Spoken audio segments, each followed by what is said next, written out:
Today I have a guy that his name is just like mine, Jose. And welcome to Business Players Live. It's gonna be awesome. Okay, this guy, I haven't had a person like him, and that's why we decided to get Jose because you all need lots of help in this topic, which is videography, filmmaking, okay, and content creation. Lots of you guys, are starting your business and you have no idea how to create good content. And Jose here is an expert and has helped many businesses create their content. And today he's gonna help us, with some tips, and he's gonna tell us about him, his story, and all of that stuff. So it's gonna be awesome. So let's introduce this guy. Okay, he's really cool. He's really awesome, and he's been doing this for a while. And he's got an amazing story, but he's gonna tell you about that. So Jose, he's from Venezuela. Woo! Venezuela in the house. Venezuela in the house. Let's go. So he's an entrepreneur, and he's a videographer, filmmaker, content creator, and he also does websites like we do. Okay, which is really cool because he understands that, especially e-commerce, and he takes photos to products, which is great. Okay, and he's gonna tell us, about his business and everything later on. So, he is responsible for the conceptualization and creation of over 20 plus commercials, like, businesses in the NY, New York area, I believe, right, Jose? Yeah, internationally too, but yeah. And international too. And he's, redesigned and created multiple websites across these 20 companies plus, with content creation across all of them in different industries as well. And he has developed a process to create and produce professional content that can compete with the top brands in the market without spending the millions of dollars of production that these guys spend. And he's going to tell us about that. That's super interesting. I really want to hear that too. And lastly, he's, he's done a lot of good stuff, and he's created and learned and improved his skill sets to a level, that he is now, which has helped many companies and even internationally. And he is self-taught, which I am too, which is super cool. Okay, I didn't go to college. This guy didn't go to college for that. He was going to college for something else, which reminds me of me too, which is very funny. And then, he's learned from experience, like learn from the reality. Okay, and now he's gonna give us some of that reality, some of that experience, some of that knowledge, and here in Business Players Live. So without further ado, welcome, Jose. Woo! Let's go, man. Yes. Thank you, Jose. Thank you for being here, man. For sure, man. I'm actually honored, and yeah, I mean, as I was telling you before, I think it's great if I get to pretty much tell your audience, this other perspective of how to launch it, how to create content. I think launching a business right now, it's very different than what it was, 10, 20 years ago. Because right now it's like without content, you're pretty much not really in the business, or maybe you are, but it's gonna get really freaking hard to get some people to see you. So yeah, I'm really happy to be able to share some of my expertise. I'm gonna maybe help some people on the content creation side, which is also on the business side, right? Which is something that you also know very well. You're self-taught, and this, man. It's like it's really hard to learn all that stuff unless you actually go through it. So yeah, dude. I've been looking at your stuff, and it's excellent, man. And Jose, like, he's growing in social media organically, and you see his reels and his posts and stuff, and he's got like 50, 100 likes and more. And that only happens when you have really good content, because if you're Madonna, of course you get a lot of likes and views and stuff, but if you're a guy that's starting, which is most of us here watching this show, right? We're starting our businesses and we want to get out there. You need to have really good content. And Jose today is going to help us with that. But first, before everything, man, tell us about your amazing story, my friend. So you're from my country too, Venezuela, South America. For the ones who didn't know that, we are from Venezuela, South America. And now we're here in the United States. And that's another reason that, you know, we decided to pick Jose, because I believe we haven't had a Venezuelan person. So, you know, it's great to have one. And you know, we all have an amazing story, especially us. Not to brag, but especially us. So go ahead, my friend. Tell us about your amazing story.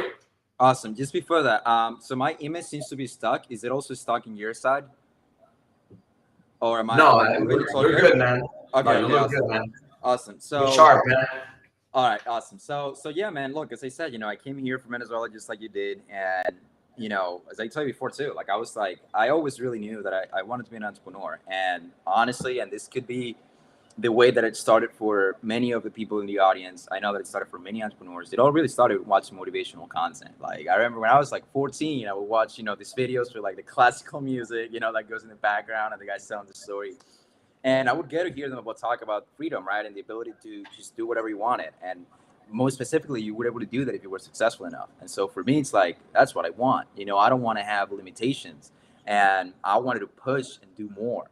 And so that's pretty much how it began. Now, once I came here, right, and I was struck with, you know, the light rays of reality, I was like, okay, well, this is definitely going to be harder than I thought it was going to be. It's not just, hey, I have a business, and then everyone is going to come to me. And I was like, that's definitely not how it works. And I was like, okay, well, I got to find out how to do this. And the number one skill that I knew was going to work, because I had no idea where to begin, but I knew that one thing that it was going to help me across all industries was sales. That was the first thing I said I wanted to do. And so I said, all right, well, let me go and find a job where I can sell. And I didn't want to find a job at like 7-Eleven or Vans or Old Navy or Apple, because you don't really sell when you're in these places. No. I mean, you know what I mean? Like all you're doing is like, hey, yeah, here's the shoe. It's $60. All right, let's go to the cashier. And that's it. You don't really sell. So I wanted to find someone who would actually allow me to sell. And so I found I started working with this company. They're like a AC manufacturing company. And it was a perfect job in terms of freedom, because my boss, which was the owner of the company too, she was like, hey, listen, I don't care if you're working 1 hour a day. I don't care. But this is the goal. This is how much you got to sell. However you do it, it's on you. But this is how much you got to give me, you know, at the end of the month. And nice. Yeah, man, when I was on there, I was doing cold calling. I was doing cold emailing. I was doing follow-ups. I was getting rejected on the phone all the time. I was doing cold visits. Like I was doing all that stuff. And at that point, we didn't really have you know how usually some of these companies, they have a script, right? And they tell you, hey, just follow the script. We had none of that. So I had to actually work with them and trying to help them figure out the script. And yeah, you know, once I did that, after some point, I was like, hey, this is just not for me. And it was hard for me to leave that job because, dude, all of the people there, they were my closest friends. And it was hard. It was really hard. I was like, oh, if I'm leaving, I'm letting them down. They counted on me. But, you know, eventually I was like, I can't do it. I had to be true to myself. And I was like, I can't do it. And they respected my decision. They were like, hey, man, we love you anyways. Yeah. So I'm like, all right, cool. So I left. And then I'm like, okay, well, what do I want to do now? You know, I have my last paycheck from there, but I still have bills to pay. What am I going to do? I'm like, okay, I know sales. I learned sales. And you know what I really learned on that job, which is actually the most important skill, discipline and consistency. That's what I learned on that job. And I was like, I have discipline and consistency, and I know that if I have that, I can learn anything that comes to me, and I know that I can do a really good job because work ethic is the most important thing. And I'm like, that's valuable. So where do I find a job? And I'm like, okay, I started thinking. I didn't want to grab into the first thing that came. It's like, oh, I need money. I didn't want to just jump into the first thing. I was like, I want to think. I want to think what I want to do. And I was like, well, I don't know what to do, and I don't know my passion, right? And that's probably something we're going to talk later, right? Like how to find that passion. But I didn't know my passion. I was like, hey, well, I don't know what my passion is. But I did remember that when I was working on that company, I edited a video, and I remember literally going from 2 p.m. to 8 p.m. and I didn't even realize time had passed. Like it's just, I only realized it when I came out, and I saw literally that the only lights in the house were the light bulbs. That's when I realized, like, wow. And I'm like, that could be something to tap into. So I bought my camera. I bought my first camera. And dude, I wanted to be a YouTuber. I'm not gonna lie. That's what I wanted to do. I want to be a vlogger. In reality, that's what I wanted to do. But then I said, hey, you know what? I could actually use these skills and teach other people. And I got myself a mentor, which is also something we're probably gonna talk about later. Got myself a mentor, and yeah, man, you know, the rest is history. Like I just began creating content, and after that, it just really began the journey of entrepreneurship. You know, the challenges, working with different people, the obstacles, like it's amazing. So, but yeah, that's pretty much how it began. It's really corny. You know, I was in this job and I left because I didn't like it, and then I was like, oh, I'm gonna do my passion, and then I did that. But that happened in 2019, I believe, right? Yeah, that happened in 20. Yeah, that was that 2019. No, that was 2020. That was October of 2020 because I've been doing content creation for 2 years now. So that was in 2020. Okay, got it. And so, going through all of that stuff and trying to decide what your passion was, and I mean, of course, you had a sneak peek, right? You kind of, because you did edit a video, and that's when you were like, man, this is cool. This is what I probably want to be doing. Yeah. How do you go about that to continue to find out that was what you wanted to do? How do you progress into finding out about that? Because we may have some people here that they're in the same situation right now that you were, where they maybe like something, but they're between, should I do this as a business or not? Right. So here's the thing, and honestly, to be honest, I wasn't really sure if that was my passion. And to be completely honest with you, I'm not really still sure if it's my passion. I'm like, it's something I really enjoy doing for sure, you know. But here's where it really all began. All right, this is the frame. This is the framework. This is the thought that I would recommend to people in this situation. You can't really find your passion unless you try things out. If you don't try things out, you're not gonna find it out. I And love it. going Yeah. halfway through, going like, for example, right, if you want to launch a business or you're scared and you're going or just finding your passion, going like, okay, I'm just gonna try and see if I like it. That's not gonna work. You gotta go full on, and then once you're in the middle, you're like, all right, this is not my thing, and then you leave, or maybe you do find out, hey, this is my thing. But I was just coming from the from the framework of I need to try different stuff out to find out what my passion is, and so that's really the best way to go about that. Now, finding your passion is one thing.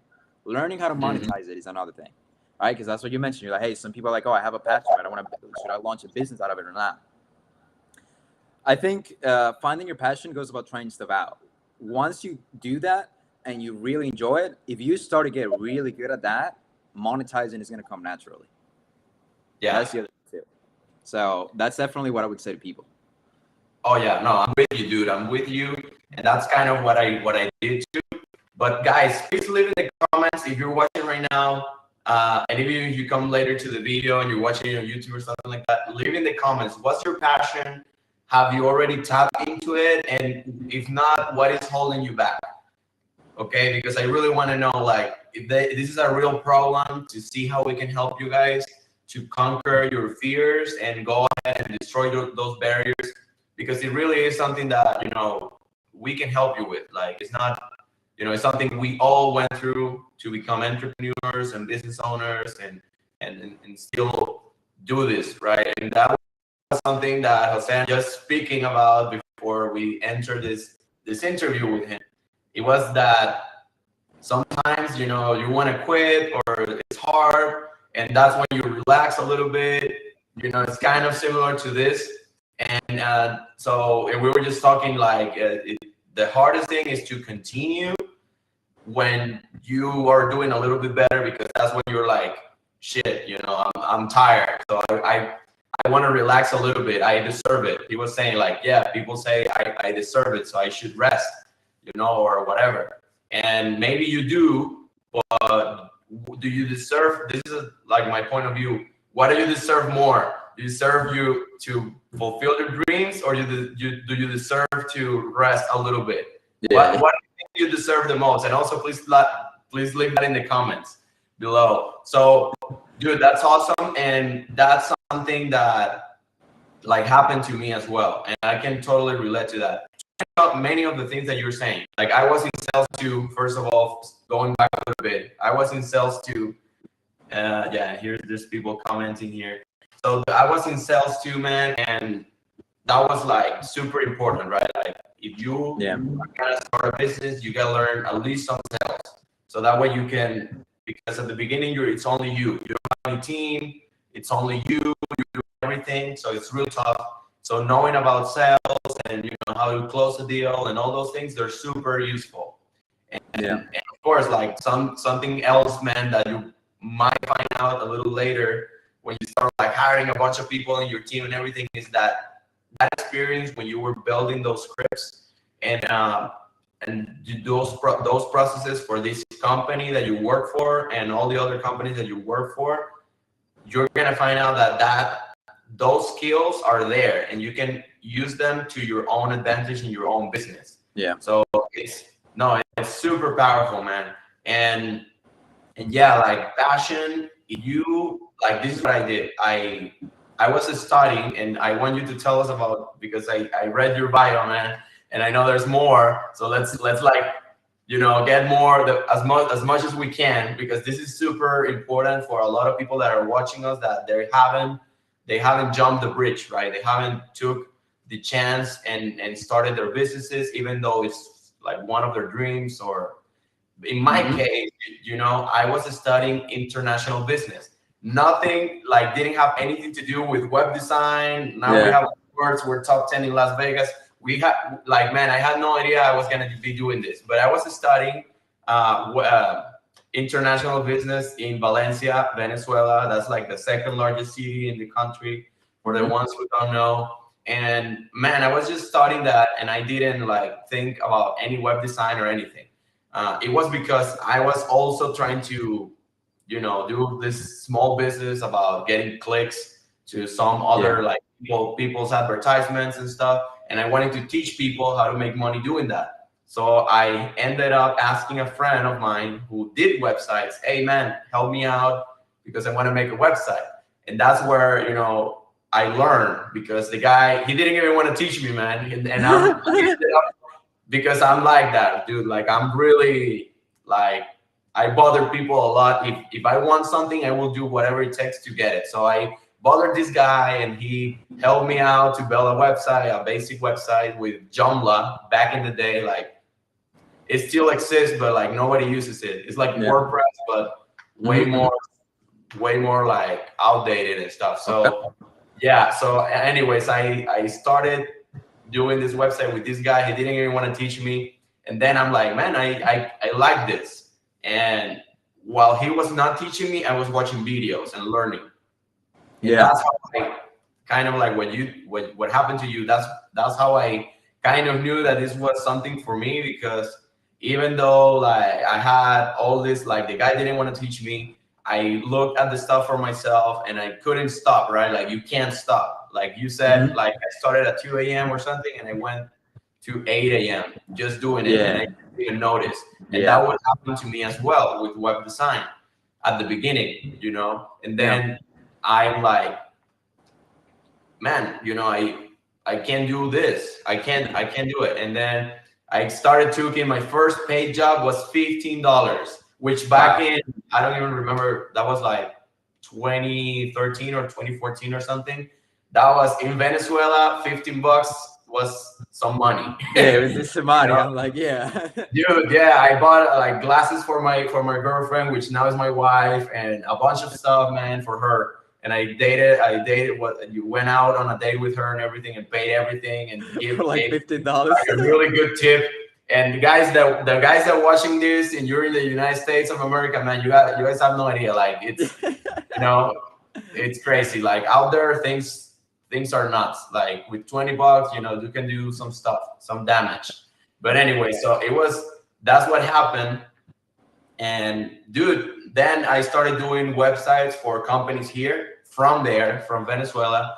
And then, the transition was easy when I came here, and I was trying to look for a job and everything. But like you say in the bio, the rest is history, and now we're here.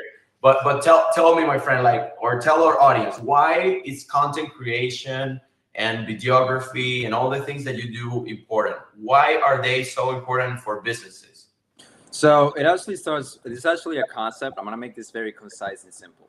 So when it comes into a business, you want to have a landing page, and a landing page is basically most often a website, or right now there's a lot of obviously platforms like Instagram where you can also have a landing page. And a landing page is basically a place where people come into, and they know what the product is, they know what is it for, they know who is it for, and that's actually really important. Like, a landing page should be something where people come, if you're an e-commerce, right, and you're trying to launch a product business, and they come into it and they see, wow, So this is the type of people that would use this product. This is the type of people that would wear this product. They need to have that landing page. And you know this too, this is actually a concept, not just in business, but also in marketing and also in social interactions as well. You want people to be like, either I love this or I hate it. And that's it. And so that's pretty much the whole goal of a landing page. You want people to be really clear about it and be like, if you're part of this, you're part of my community, I made this for you.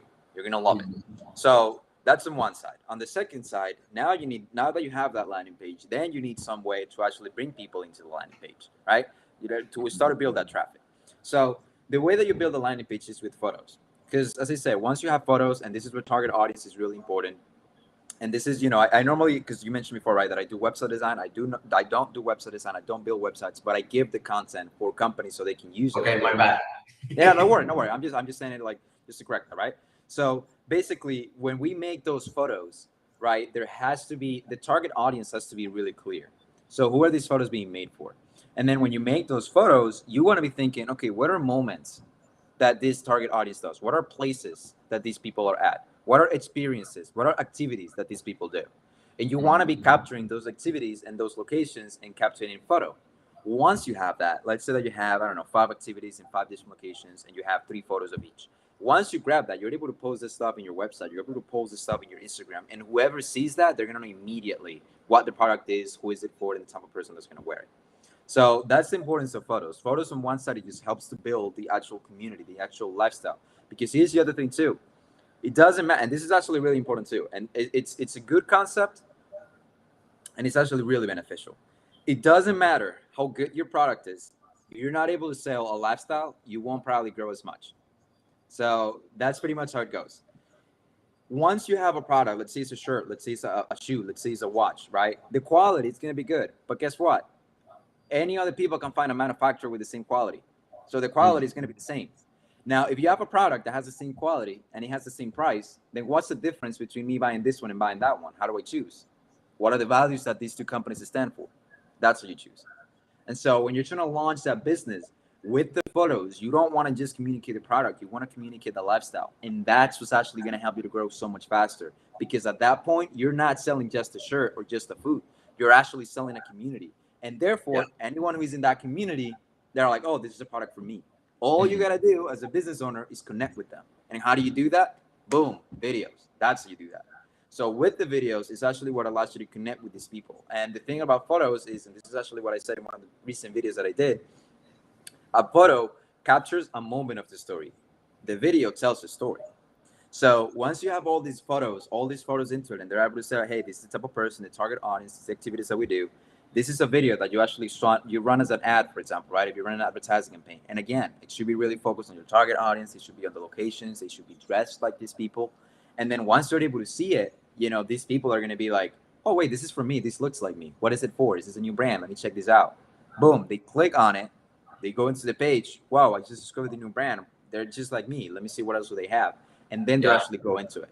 So that's the importance of photos and videos, is that they allow you to communicate the values and lifestyle of your company. Because without that, it's really hard to do. And so obviously, just like you mentioned, many of your audience, many people are watching, they're just starting out right now. Do you have to have, this is the $1 million question. You ready? So do you have to have a $5,000 camera to do it? I don't have a camera. I don't have lights. How do I do that stuff? Well, that's where you begin. You begin with, if you have an iPhone or whatever, camera, right? Well, cameras nowadays are really good, right? So if you have a camera that allows you to do that, that's where you begin. Dude, when I first started, when I bought my camera, because this is huge in the content creation industry, you start to feel like you need to have $1,000, $3,000 camera, because let me tell you, it's a very expensive hobby, very expensive. So, people are like, oh, you need to have a camera. And it's like, I started with a beginner camera, literally. And I built like 90% of my business with a beginner camera, with a $500 camera, 90% of my business. I did commercials, I did photos, I did everything for businesses international and nationally with a $500 camera. And what I learned is actually the principles of lighting, the principles of how to take a good photo, the principles of how to get the right person, how to redirect, how to stage. Those principles, they don't change. Just like you said before, they're skills. Once you learn that and you have a $3,000, $5,000 camera, the content you're going to be creating is insane, because you've already learned how to actually make it with something that's not good. So if you're starting out and you're like, oh, how do you start to create some content? Well, let's make this concise. You just launched the brand, right? We just talked about how you want to have a landing page. You want to have an Instagram page that tells people what it is. So you could get a couple of friends, or you could get yourself even, or you could just take some photos and activities that go into, you know, the landing page on Instagram. So then people are like, okay, this is what it is. Now you start being like, hey, well, I want to be posting some videos. Let's assume you don't have budget to run a marketing campaign. All right. Let's assume that you're in that place, because that's the other stuff, right? I don't have money to run a marketing campaign. I don't know how to run a marketing campaign. As you saw in my profile, I've been posting reels. I've been posting one reel a day for the last like 2 to 3 weeks. Dude, I've had 35,000 people reached, one a day. I'm not running any ads. I'm not doing any of that. Now, obviously, I do have like a decent following. I have like a 1,000 followers. Most of that comes from, honestly, just friends and family from Venezuela, people I've met here, companies and things like that. It's all organic. There's no Densapet or anything like that. But the point is, if you're trying to reach that audience, all you got to do is just post one reel a day. You do that stuff over time, it's going to compound. It's going to compound. It's going to compound. Dude, you're going to be driving traffic. And so if you kind of look at it that way, as long as you're getting eyes on the page, you're just increasing your chances of someone buy. So you're increasing that stuff over and over again. And that's pretty much as you start to build that stuff. That's the importance of it. It's like, without that, I mean, it's going to be really hard for you to get eyes on you. Yeah. No, and like Jose said, like if you are just thinking like, oh, I'm gonna wait until I have this camera or the lighting or the staging or the, you know, like, you know, guys, I was doing I started doing YouTube videos and stuff like this, like, you know, since like 4 years ago, and I didn't have this award. Well, I didn't have this cool lighting that says "Let's Grow Online." That's new. Yeah. I didn't have the awards. I wouldn't have the awards if I didn't start doing YouTube videos on the first place, probably. Yeah. Because one thing, it compounds, like Jose said, like one thing gets you to the next one and the next one and the next one. Yeah. And, you know, like I wrote a book, a small book. It's like a 5-minute read book about the 10 things that every website should have. But like, and I thought, you know, in that moment, I thought like, oh, but it's a small book, but all of those things, they compound, you know, and they make your brand stronger. So you need to just start doing whatever you can at the level you're in. And yeah, thank you everyone for the great comments. There's one here. Is the hustle plus art. Whatever. That's so true. You have it on hand. Dude, that's right. So true. That's so true. And actually, thank you, DP, for that comment. That's so you know, you just gotta hustle, and you know, and of course you gotta get the skill set, like we were talking about, because of course DP is saying it's the art plus the hustle, but if you don't have any art, you know, like you have to work on in studying and getting your art right and all that stuff, because you don't need really good equipment, but you do need to know to get something of better quality even at the basic level. So that's why Jose, you know, he was able to achieve that, because, well, of course he's got passion and stuff, but he learned, right? Like one of the things that he said is that he got a mentor and he got into a program, and I know because he put it on his bio. So he got into a mentorship program of video production and all these things, and that's how he learned.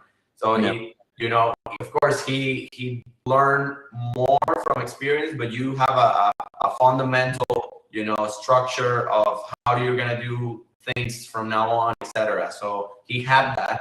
So if you are going to start doing something like Jose did, or me, or anyone, like, go and learn the proper way to do it, and that's gonna save you, and it's gonna make you. It's gonna save you money, and it's gonna make you money. Yeah. And you know. And there's actually there's actually two topics that I wanted to mention on that, which I was going to mention before, which is, as you mentioned, the passion, right? Remember, we're talking about like, oh yeah, I have a passion, but I don't really know how to monetize it. And I said that kind of comes natural. Let me tell you why. And I think it's actually really valuable for people as well. Let's say that you have a passion where, as I said, you're providing a service, right? And you're like, hey, just like you did before, right? It's like, yeah, I like building websites.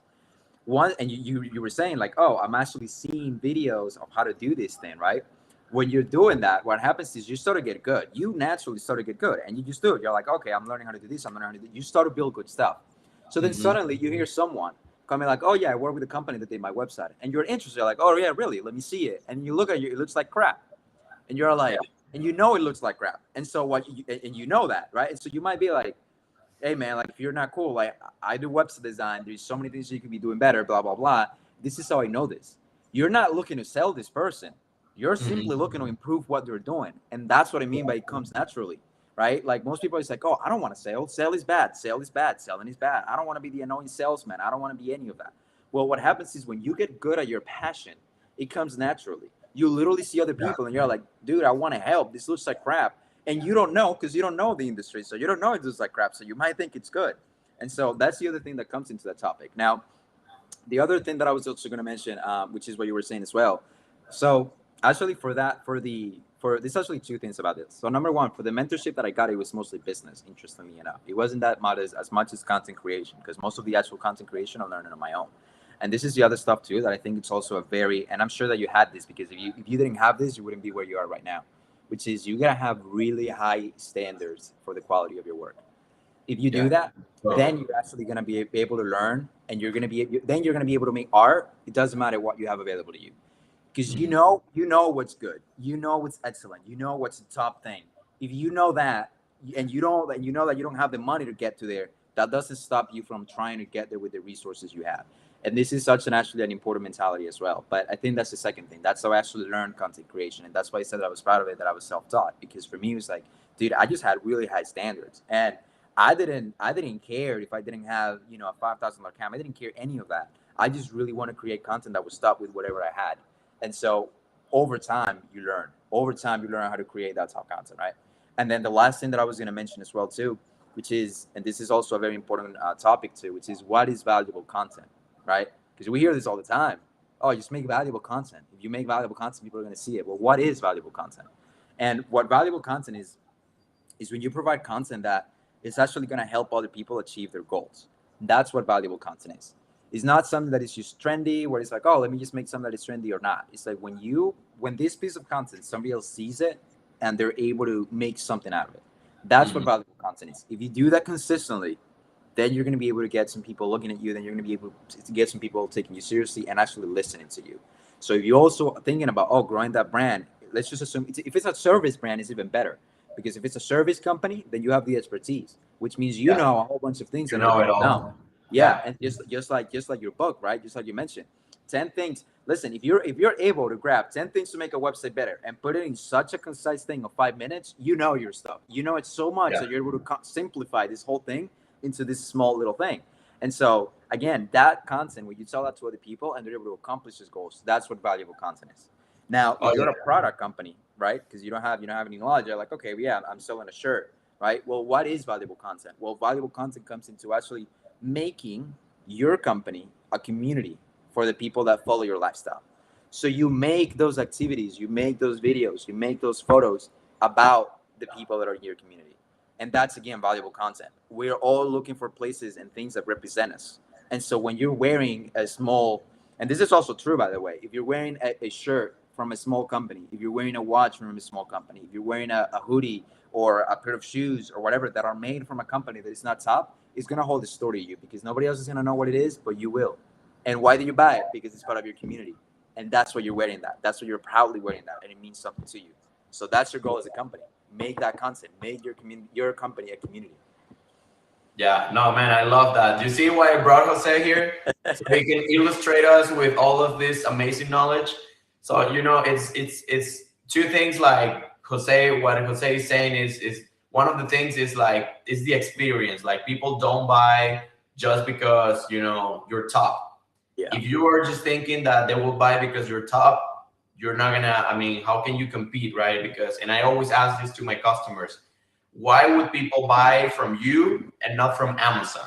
And they're like, oh, like they don't know. But the reason is the only reason why someone would buy from you and not from Amazon, if you're a small business, is because you have a story, right? Like what Jose is saying. Yeah. There's a story to your products. There's an experience that is different from Amazon. And there's something called branding, which we always hear, but most people don't know. And it's what makes you different. There's this book from a friend. His name is Edwin Dearborn. Shout out to you, my friend. It's called the Power Branding Secrets.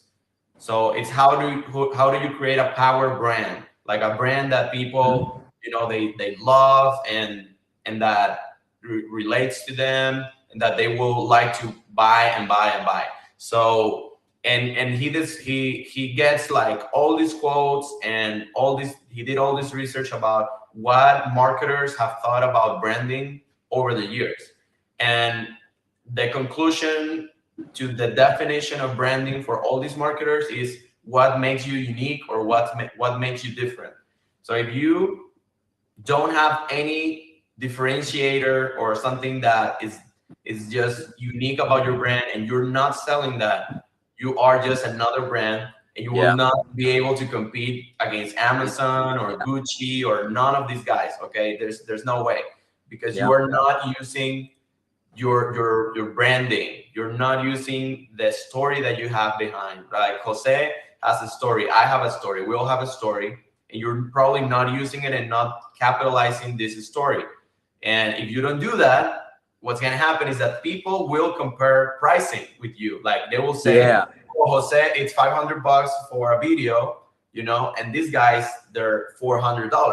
So I'm going to go with these guys that charge less. But it's because Jose didn't capitalize on his story, and he didn't capitalize on why he's different, than these people, or why he's better, etc. So you need to bring value and experiences and story and all of that to your brand, because that is the only thing that will bring about value and branding to your company. If not, they're just gonna be shopping prices forever, and you're probably never gonna win that battle.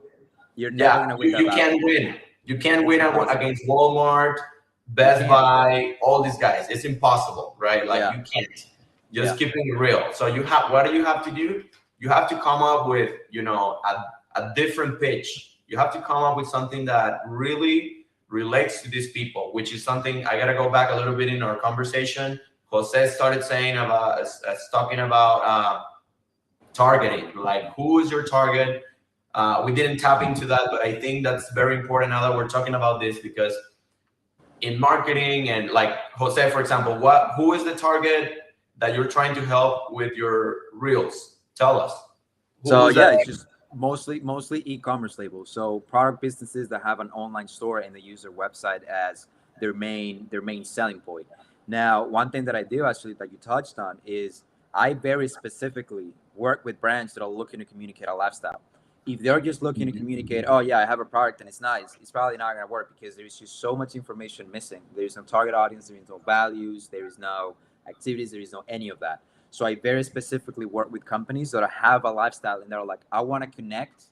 I want to connect with an audience, and I want my apparel to be the vehicle to make that connection, or my footwear, or it's mostly fashion labels and accessories labels and things like that I work with. But it's just e-commerce companies that are looking to communicate a lifestyle through their marketing, basically. Yeah, and and that's where Jose differentiates from the other guys. So he, by saying that, that he's an expert in, like finding out and helping like these people that have lifestyle brands. So if you have a lifestyle brand, you're probably going to go with Jose, because, he knows and he appreciates and he knows how to, like create collateral, which is, content and material and all these things for companies like yours. So I'm going to go with Jose, because he is going to really showcase the benefits of my brand and the lifestyle, and then the experience. Again, going back to the experience. So he was saying photos are great to show up, if this is a good fit for you, but the story is told by video. Like you got to create the story with the video. So if you have someone like Jose in your team that they can help you produce, that snippet first, the picture that is going to attract people, or the video, right? But something that will attract people, because it's there, it's how they see themselves. They first see themselves with the product, guys. And the money, and it's not from me, it's from Robert Kiyosaki. He says the money is built or is created first in your mind. Then it's created in real life, right? Exactly. So you have to make them see themselves with the product, using it, looking at themselves with it, and then they're going to buy the product. But you need a good picture. because if not, like, and a good picture that showcases what you are about, not just a regular picture of like. And he said, like, when I take a picture, it's not just a picture, it's like they're seeing what the brand is about and the lifestyle and everything the brand brings about, not just, oh, this is the shirt. Like, he's not just taking a picture of the shirt, he's taking a picture in the neighborhood with the guy that it's just like you. So when you see the picture, you're like, this is me, dude. Like, if this guy looks great on that t-shirt, I'm gonna look amazing too. And that's what makes them go to the landing page and all the other stuff that Jose said. No, man, this is please leave in the comments who's getting great value out of this interview, because this is huge and you guys need to start capitalizing in your content, and you probably have amazing products, but how are you different from the rest? I actually have a video. It's actually very interesting. I do have a video that I did recently on Instagram, and I think this actually simplifies the concept. Just display very simple, which is your product is, how do I say this? I think it was like your product. Look at this. Your product is like the logistics, right? Like getting the product to the store. You know, the quality of it. You know what I mean? Like managing the team. That's your product. Your brand is the story. Your brand is, this is what we stand for. This is the values. You know, that's what the brand is all about. So those are like the two main differences that I would like. If you think about like, oh, what's the difference between a product and a brand? Your brand increases the value of your product. That's simple. Totally. That's pretty much as simple as it becomes. It's like, without your brand, your product is just like you were saying, it's just price, and you're never gonna win that battle. It's impossible to win that battle. So that's that. 100%. I definitely agree with you. It's just another product from China, man. Like, go to AliExpress and get it. Like, you know. Yeah. But if you are selling the brand, if you're selling the story, the experience, and you're selling me on a t-shirt, like I am in the t-shirt right now, that's different. I mean, I relate to that. And I want to buy that. Yeah, dude. So, dude, this is like, I love this question. So one thing, man, if you could mention one thing where you see that all business owners are screwing it up with content, when it comes to content creation and video production and photo taking for their e-commerce stores, what is one thing that you're like, man, they really mess this up all the time, that you know it's a big mess up and they can easily fix that? Easily fix that. Yeah. What would that be?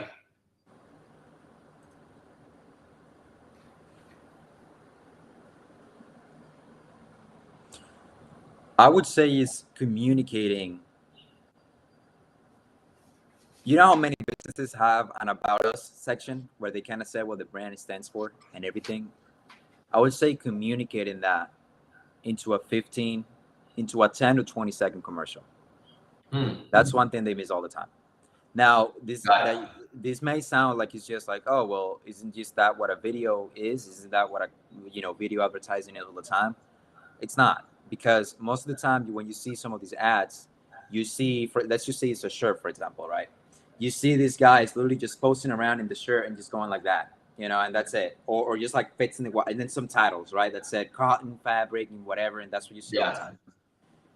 If you were to grab those same guys, let's just say that it's an entrepreneur brand, for example, that is made to actually relate to the people that are hustlers and entrepreneurs. If you were to grab that same company and you were to add activities of this guy working out, of this guy working a coffee house, of this guy attending a networking event, and you get the same cinematic clips and you get the same ads, suddenly within this 10 to 20 second video, you're actually communicating everything your brand is all about. And that's what pretty much, dude, it happens all the time.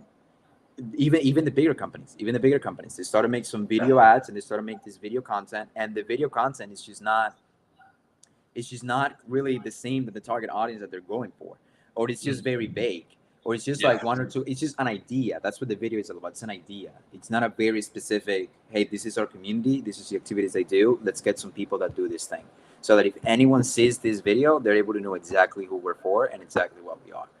That's the one thing, like, definitely. And I think that's pretty much it. Like, there is just a bigger companies like H&M, like, these are huge companies, right?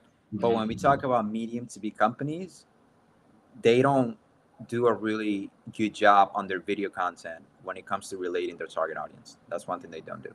So Yeah, no, I'm with you, man. And that all comes to back to the beginning, the fundamentals of sales, having a script, having a pitch, because what you're pitching in the video is the lifestyle, is the benefits, is the stuff that really matters to your audience, which is again going back to the target, like what matters to these guys. Then you finding that out and knowing that your brand will hit this target in a different way that other brands are not hitting in, that will differentiate you. But you have to come up with that pitch. Okay, that's called short. The short version is called your value proposition.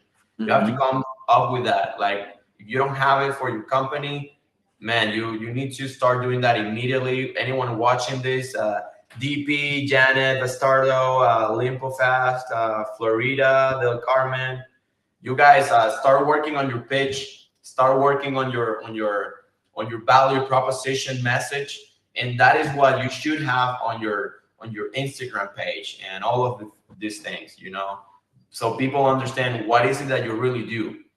Now when you're putting that on a video, of course it's like the numbers are this. Okay, these are the numbers, and I'm sure Jose obviously knows this, but an image converts, let's say it converts 1% or something.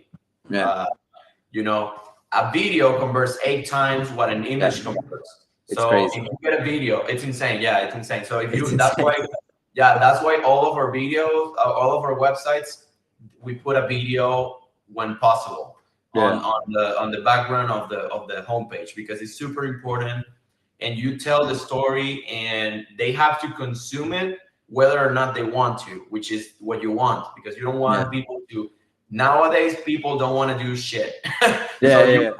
You want to make this consumable even without their permission. Why? Because if they consume it and they feel the brand, right? Again, going back to the experience. How do you make them feel the brand? Like really what it is? Video. You can't do it anywhere. It's impossible. It's impossible to do. No other way. You got to put a video in front of them. And if they go to your website, boom, it's the perfect moment to showcase your products, your video, the lifestyle, the experience, and all of the stuff that we're talking about here with Jose. So my friend, now tell us more about your business. And thank you so much for being here, dude. Like it's been almost 50 minutes, but it's been super valuable. And we got great comments here. Like people say, excellent interview. Someone here said, DP, man, shout out to you, DP. You're great, man. Thank you for all the comments. Differentiate yourself. Janet, like she's applauding, like the emoji. You guys are awesome. Thank you so much for being here. And if you're getting lots of value, please say thank you to Jose for, taking from his time and teaching us and being here with us in this interview. And I'm having a great time too, and I'm learning too. They get greedy. DP said they get greedy with marketing budget. So dude, tell us more now about what is it that you do. How can you help these companies? Where are you located? And tell us more about what you actually do and how you help these companies grow. Awesome. So I'm located in New York. I'm located in New York City. And as I said, like normally when it comes to brands, there's two brands or two stages of brands that I normally work with. And number one, and this is what I mentioned to you, when you asked me about the bio, was the people that are just starting out. So many people like the ones you have in your audience. These are people that, hey man, listen, I have an idea. I want to launch an apparel company. I already talked to the manufacturer. I have everything ready. I don't know how to launch into the market. Like or maybe they already launched it, but they're like, I'm not getting any people coming in. So then when I talk to them, I pretty much get their whole content. Now, I don't do any marketing distribution. That's also important. Like I don't teach people how to make their ads. I don't do any of that. I am specializing strictly on creating the content. So over my experience, I've learned, what a good video is, what an effective video is. And by the way, that's the difference too. In the content creation industry, right? Dude, you have so many photographers, you have so many videographers, you have influencers, you have so many things. And the one difference between one and the other, and what allows another person to charge higher prices than the other ones, is how effective they're able to make their content. Is that, yeah, the two of them are the video, but one of them is going to convert a whole lot better than the other one. Why? Because this person knows the principles, knows what they need to do from experience. They've created the ones that are effective. So yeah, that's pretty much, I help brands and I look to specialize in creating the effective content. I might be able to tell them, hey, I suggest that you distribute it this way. But I have other people that I can refer to them to distribute the content. So on the beginning, on one side, it's just people that are just launching their company and they're like, I need some content to be able to drive some traffic. And then I help them, come up with a campaign. And then on the other side, there's also companies that have already been established, and they probably have 5, 10, 15 years in the business. And they're like, hey, listen, we're looking to make a video campaign. We're launching a new collection right now, or, we're launching a new product. We want to get some traffic. For this company, it's a bit different, right? Because obviously, they are they're constantly getting traffic, but they always want to have another way to, maybe they want to push out a specific product, or they always want to have some way to keep people coming in. So in their case, I do the same thing. I do create the content for their video campaigns. I give them different reels, different videos, and things like that. Now, just to kind of like go along with that is the stuff that you mentioned before, right? The process to get that content creation without spending millions of dollars in production is, for most of my business, I really focus a lot on the planning. And just like you mentioned, I don't really see content. This is the way that many people see it. Many people in my industry see it. And this is something that really differentiates me a lot, even though, what we were talking about is I don't really see content as just an art. I see content like, yeah, it's art, but you're also going to know the business principles. If you don't, it's just not going to work. And so whenever I'm talking to other people that are just like, oh, yeah, this is a picture. It's going to look cool. It's going to go viral. It's going to be trendy. It's like, I don't want it to be trendy. I want it to be effective. I want it to convert. That's what I wanted to do. And so when it comes into working with companies, I really take it seriously, where it's like a whole process of planning. Hey, let's get a mood board together. Who is your target audience? Okay, what do they like? What do they not like?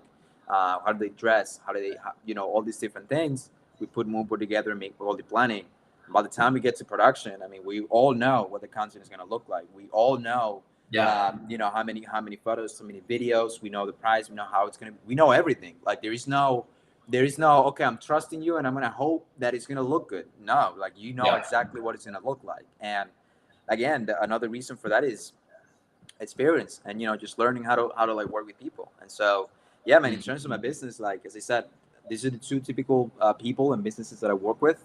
And I really specialize on, and I take pride on this, on making content that is effective on the business side. Like I've gotten obviously good at, making the art and making it look good, but I think good should be standard. Like that should be the baseline for everything, like content that is attractive, that is visually appealing and looks good.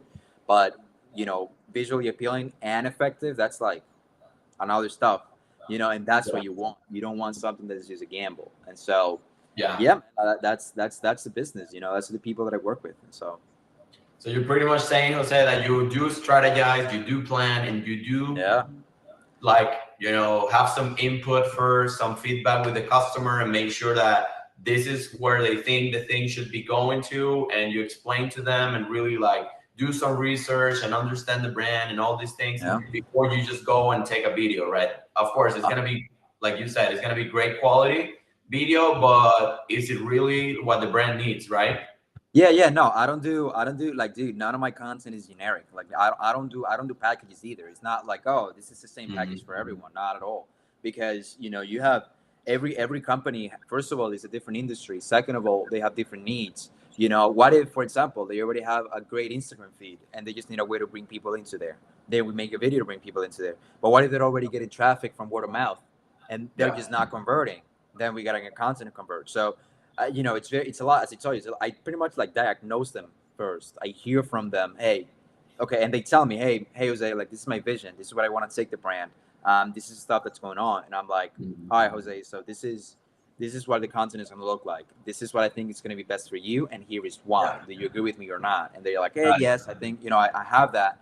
And then dude, like when it comes into production, to be honest, I'm not really like I'm more like a production company more than like a photographer, a filmmaker, because once it gets into production, then, we got to find models. I take care of finding the models. I make a casting call. I find, if we need a makeup artist or a styler, I find the people in. We got to go to a location. Like I arrange all those logistics. So it's just really a lot more like, if you were to tell me that, hey, man, like I need some content. I'm like, all right, well, this is the content. This is what we're going to need. I'll hit you up 2 days from now so that you can be on the same page with me. And all you're really doing is just being like, Okay, yeah, sounds good. Sounds good. So that's all you're doing. Like it's very, hands off. Like I pretty much take care of everything, and you just receive everything and just get updated. So yeah. Got it. So Jose is an expert in logistical stuff of video production, not just video production, not just editing. Okay, so he can help you with everything. Like if it's a big production kind of thing, he can help with that because you will need. And dude, we've helped companies before do those things, and it came out pretty good. But you have to be a detail oriented person, and you have to be a hustler. And like it's video, it's really tough, guys. Yeah. It's crazy. And you have to like be able to. I mean, there's a lot of work in the background. Like you have to look for the models, like he said, the makeup artist, because you have models, you have to get the makeup. You have to get, put everything together, man. It's a lot of work. Yeah, like It's for a crazy. shoot, let's say that you were to do like a standard video shoot, right? So just like I mentioned. So first of all, you gotta find the models, which is not like this. It's not like you just select your favorites and it comes. Like you gotta find a model. But then the second thing is not just someone that looks good. No, it has to be someone that also fits the target audience because that's the person that's gonna be on the content. I was gonna say that. So boom, you find the model, and then after that, all right, we gotta get makeup artists in the thing. Perfect. Now you got high looks. Now we got to dress her. So how is she gonna be dressed? Okay, what if we have budget? Are we gonna go and buy some stuff? Okay, we don't have budget. Okay, then what do you have? What are you wearing? Let me tell you what you're gonna be wearing. All right, so you bring the person. Then the scheduling, right? The scheduling everything with the person. Finally, you come into it. And you bring the whole stuff, and then you shoot. And then you edit, and then you deliver. And it's a lot. Like it's a lot of moving pieces. Just like you said, like this, you have to be very detail oriented to kind of like bring all of that together.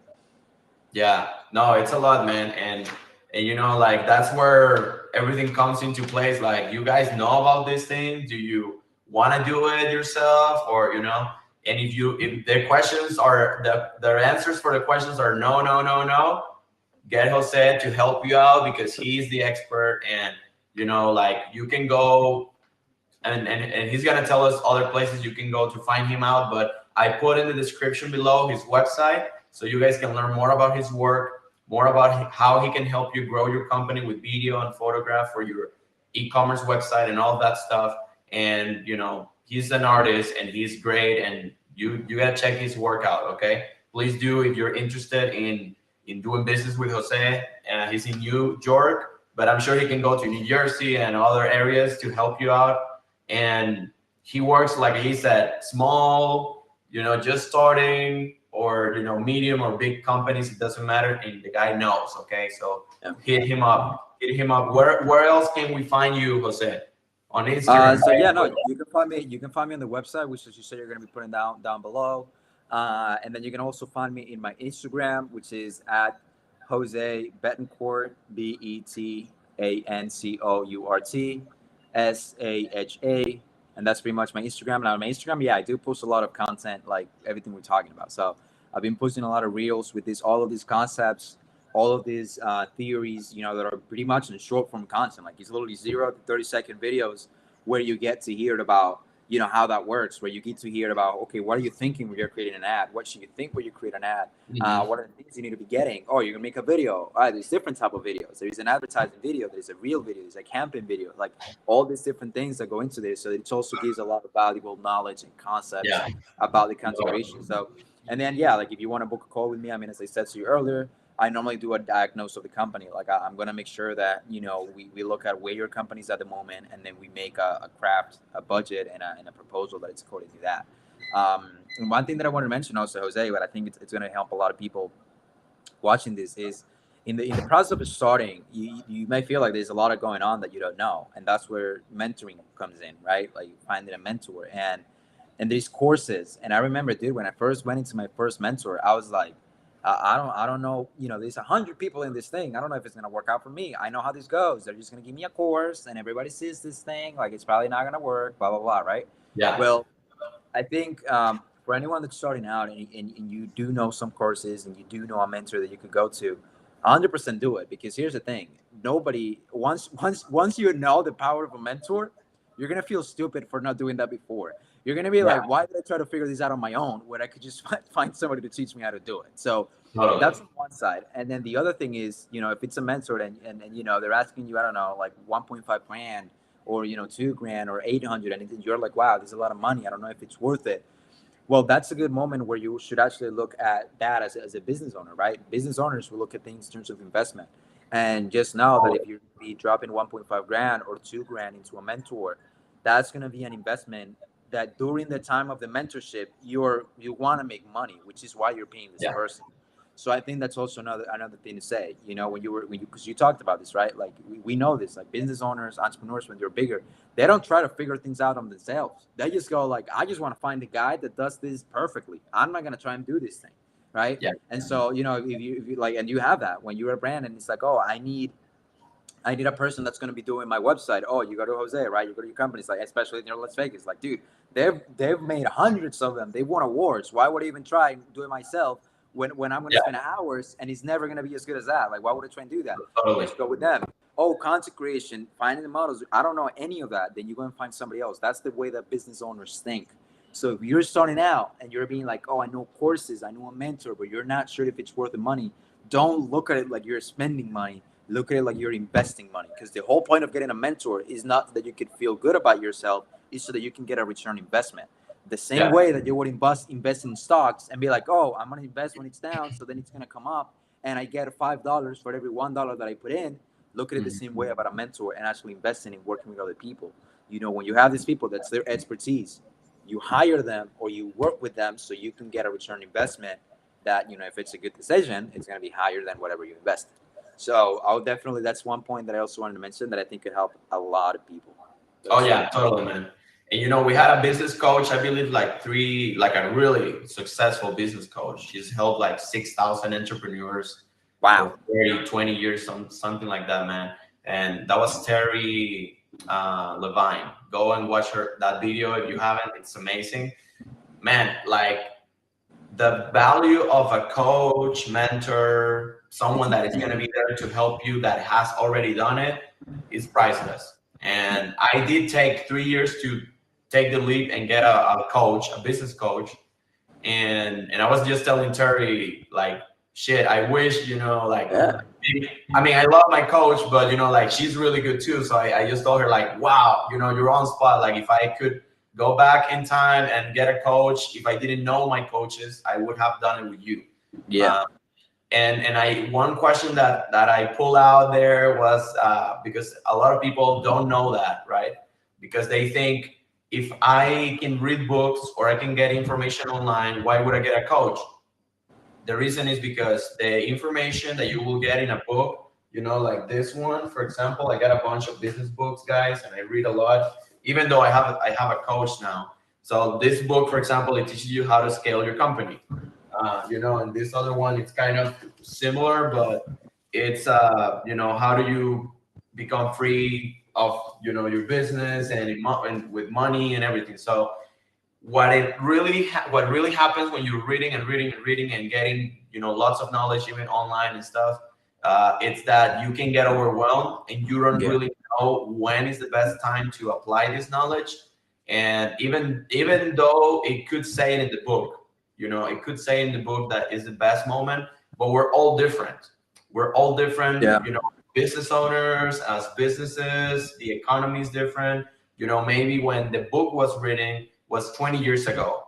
Like a lot of people, we read a lot of old books, like Think and Grow Rich, for example. That book is from the 50s or 30s or some shit like that. So of course, it's still amazing and you're learning a lot. Not saying anything bad about the book. It's one of the best written books in the world for business and money and mindset, right? But, you know, is this what you need the most at this time?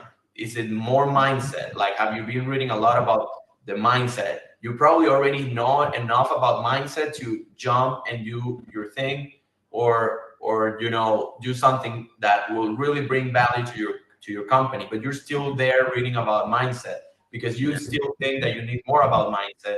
But what you really need is another thing, another piece of knowledge. But how do you know that? How do you know what's best for you and what is the formula for your success and growth? Exactly. You won't probably find that in any book. Yeah. Coach, a mentor will really tell you, man, you're at this point in life and business and whatever you're getting help out of with the coach, and they're going to be able to really guide you because they've done it. Okay. The book, in the book, of course, the people that are writing the book, they've done it, but you're not talking to, in this case, you're not talking to David Finkel, like you're not talking to this guy. You're reading his book. You're not getting a personalized or customized or whatever, piece of knowledge that is just for you in this time, like this moment that you need it the most. You don't know what is it that you need right now that will get you the best bang for your buck or the best impact or the best, use of your time. That's why you need a coach. So yes, totally. And the other one thing Jose said is like, when do you, when you invest money in yourself and all these things, I totally understand if you've never done it, why you would still hesitate on doing it, because we all go through that, right? And we always hear, oh man, do it because it's gonna change your business, but it's hard to take the leap and jump because you've never done it. But one thing that you have to ask yourself too is, am I doing this for life? Like, is my business really something that I want to grow, expand, and get to the next level? And is this something that will take care of my family in the future? What is the purpose of your business? Once you have that defined, if you want to get to, like our company, we want to get to $100 billion, and we want to be the best, not in like, we want to be the best web design and digital marketing company in the world. Number one, okay? Like, no doubt. Top. So if you want to be top, do you think it's worth to, pay $1,500 a month or whatever the coach that is going to help you with this is, when you are trying to get to $100 billion or whatever, millions and millions? I mean, you think that it's worth to put $1,500 down, or even in a $20 course, because not everyone is at the same level. Some people here might be thinking, oh, $1,500 a month is nothing, but some other will think, oh, even the $20 book, it's a lot of money. But is it a lot of money if you are trying to get to 100 billion? I mean, it's a lollipop. If you think about it, it's one piece of the lollipop, not even the whole lollipop that you're paying when you're talking about this big goal that you're going after. So 100%. Oh yeah. And I think like the other stuff too is like, ultimately the investment in yourself is the best investment you can ever make. So that's like the other stuff that also goes into there. And then lastly, I think when you do get that mentor, so you said it, and also like if you're trying to go to the top, by the way, I'm not gonna say it's impossible, but it's really freaking hard to do that on your own. It's like at some point you just won't have the mental capacity to deal with all the little things that are happening at the same time. Like at some point you're gonna have to delegate and be able to teach other people. And if you think about it, look at it. I said, I think this is actually a really good way to think about it, right? Like yourself, Jose, I'm pretty sure that when you hire, an assistant, and when you hire someone else to help you with some of the work, you had to teach them some stuff that worked specifically for your company, right? And you had to teach them some ways to look at things that they could do an even better job. Well, when you hire a mentor, that's pretty much what he's going to be doing for you. It's like, it's sometimes you're in these moments where literally you're just spinning your wheels and you're like, oh, it doesn't matter what I could do. Like, what do I do? Like, it's just not working. And then you literally talk to this person, and just like you mentioned, he's like, oh, you're at this point. Yeah, this is what you gotta do. And that's it. And in like 3 minutes, in like 5 days, they just changed the whole way you've been thinking about business for the last year. Because they've been able to go through it and they know exactly what works. So it's like finding a mentor and doing a course is like, that's actually one of the best beginning stages that you can do. But then also the second thing that you mentioned, which is actually the most important, is actually the taking action part. And that's why I said before that when I was working in sales, discipline and consistency was the most important thing you could ever have. Because I think some people say like, hey, you gotta be born an entrepreneur, and it's not true. You gotta have a lot of willpower, man. You just gotta have a lot of willpower, a lot of dedication, and just know that, hey, like you want more. And just like you mentioned, right, if you want more, you're gonna go and get it. I think that's something that many entrepreneurs relate with. They don't see an obstacle as a way that it's like, oh, it's over. They actually just see that as a challenge. They're like, okay, well, yeah, this is getting in my way, but I'm not going to let it stop me. So I think, working with a mentor, many of them now, they understand that discipline and taking action is the hardest thing to do. So they will not just tell you, hey, this is the way that you should look at it, but they will also implement some accountability systems. So they can be like, okay, you got to report back every week on what you've done, Totally. you know, and that's also really helpful too. Yeah. And you know, before we get into the next question, which is really, really cool and it helps a lot, is having a coach doesn't mean also that you're not going to read. You still got to read and you still got to study. And well, first of all, you got to become an expert in what you do. Then once you do that, like really, you got to learn about business, because business comprehends so many things. But you have to learn yourself, because if you don't, you're not going to be able to understand the reasoning behind the things that your coach is telling you. Okay. Yeah. And if you don't, it's going to be hard to execute, which is super important. I mean, if you don't understand these things, you're going to doubt, like, why should I do this? Because you're not understanding it, right? So if you don't understand it, then you're going to have a hard time by applying it. So you got to study and read a lot of books, which is my next question. What are the best 3 books, my friend, that you would recommend to our audience right now, of entrepreneurs, new business owners, and all of that, Jose? What are best 3 books? Yeah. Believe it or not, I think it's going to come as a shocker, but I actually don't read that much personally. Okay. But I will say two books that I've read that have actually changed a lot the way that I've actually looked at business and growth and everything. Number 1 is 100 Million Offers by Alex Hormozi. Insane book. Like we were talking about before about your value proposition, right? Holy crap. Like that's a must read. 100 Million Offers. And I think that the name is like How to Make an Offer So Good It Would Be Stupid to Say No. It's something like that by Alex Hormozi. Wow, it's an insane book. So 100% recommend where you're trying to make that offer, and that's pretty much, dude, that's the book to make the offer for your business. And then the other book that I've actually also read that also changed a lot of how I do business as well, it's called Ego is the Enemy by Ryan Holiday. And the way that the book is structured is there's like the way that the book is structured is like the first chapter, or like the first couple of chapters is like when you're on the come up, and then the second chapter is once you're in the summit, and then the third chapter is once you're down, right? And basically what the book talks about is that in all these places, ego is always going to be playing a role. One of the things that, for example, he mentions, just to kind of like help illustrate the point, is that, when you're in the come up and you start to hear people telling you negative feedback, your immediate response is to be like, I'm going to prove them all wrong. Like, you're going to see once they make it up to the top. But when somebody gives you a positive feedback, you're like, oh, yes, I'm so good. I know that I'm so good. And basically one of the things that the book talks about is like, no, when you're on the come up, you actually got to have a baseline.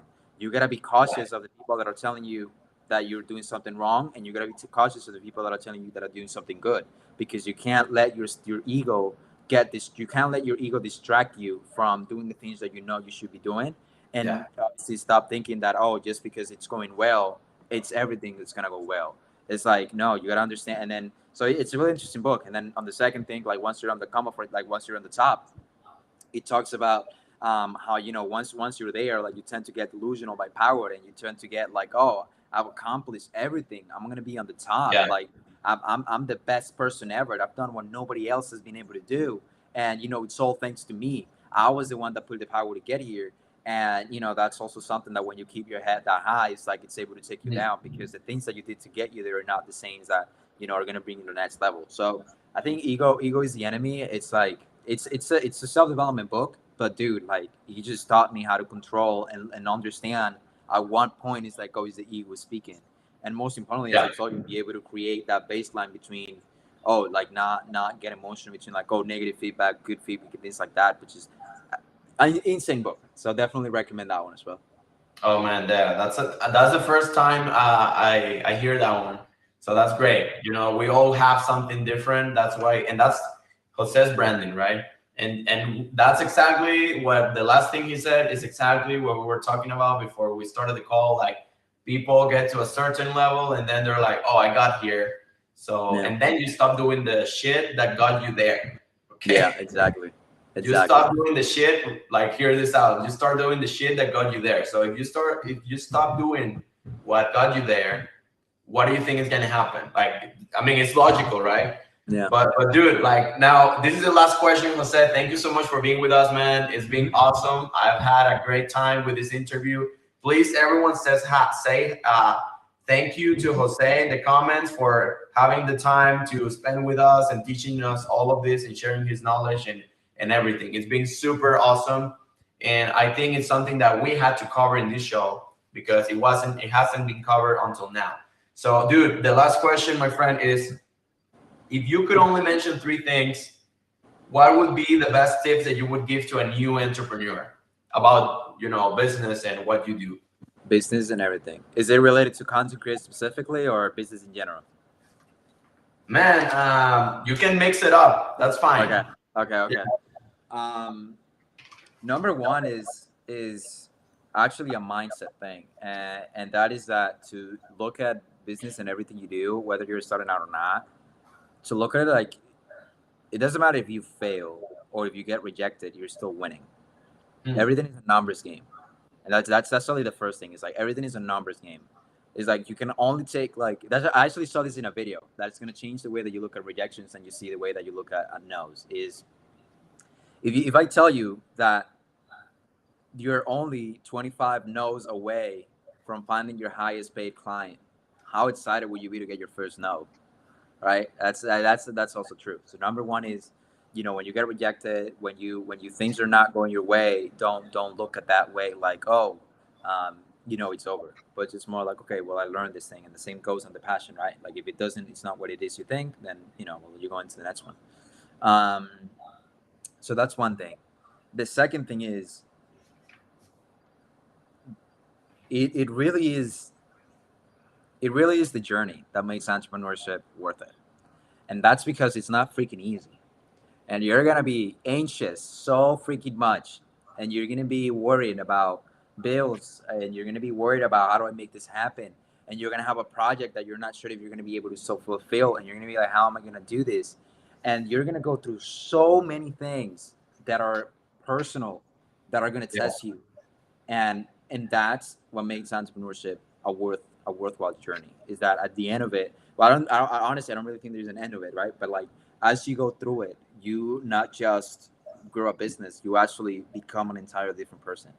And that's when you really learn about the power of being compassionate with other people, helping other people. Some people, it's like, oh, you got to be a leader. It's like, you learn to become a leader. You learn to take hits and be like, I'm still going, I'm not stopping. And so definitely look at entrepreneurship as a journey. Like that thing that you're about to get on is not just like, oh yeah, I'll make a lot of money, which is true, and I get it. And if you don't want to make bank, go ahead and make bank. I mean, let's all be successful together, right? But it's also like that journey that you become in that process. And then lastly, for content creation, I would say, don't let your gear, or whatever you have, the resources you have available at the moment, stop you from creating good content. The most important thing is that you have high quality standards, as I said before. If you have a high quality standard, but you don't have $3,000 to drop into a camera, what are you going to do? Are you just not going to do it? Like, are you just going to sit there and not do anything until you have the money? Well, you probably never will, because if you don't have it now, it's because you've been spending on other stuff that's also more important. So, if you're thinking about, oh, how do you actually create the content? Don't let the gear stop you. Get some ideas, have some quality standards, and go for it. And I promise you, if you do that, once you have the money to get the better gear, you're going to be a much, much, much better person at creating content, much better person at managing your content and doing business. And the reason for that is because when a $3,000 camera, $4,000 camera, what it does is it allows you to make more mistakes and still be good, because it's expensive. But if you have a $300 camera, you can't make those mistakes because it's going to look horrendous. So you learn to not make it. By the time you get to the $5,000 camera, you don't make any of them, and you're actually able to make all. You're actually able to take advantage of it. So, for business, for content creation, just don't let anything that's in front of you stop you. You got what you got, and those are the cards you were dealt. So make it work. If you really want it, make it work. You'll find a way. Dude, thank you so much, Jose, and great tips. Those are great tips. Like, just go and start doing it, right? Because you will never have the money if you don't do it. Without the money, you will never have the money. Like, let's be real. So no, man, that's great. Thank you so much for being here, man. Don't leave yet, because we got to talk a little bit before, because this is the only way we can talk, guys. We're busy people, right? We got our businesses and stuff. So I really want to keep connecting with Jose. And everyone said, love the interview. Amazing, guys. Thank you, everyone, for the comments, and especially people here that stand out. I just want to give them a quick shout out to my people here. Maho Beauty, great. DP, man, dude, you rock, man. God bless you, my friend. Jose Luis Betancourt, also shout out to him. Shout out to Janet Bastardo and Florida del Carmen, and everyone else that came in and left a comment. If you're on Instagram, we can't see your comment, but thank you so much if you were watching us from Instagram and all of these places that we can't see your comments. God bless you and thank you, and I hope you have enjoyed it. And thank you, Jose, again, dude. Great interview. I'm happy that we had you, and the Venezuelan pride, Venezuelan pride. Let's go. So thank you, everyone, and take care. See you in the next one. Let's go. Take care, guys.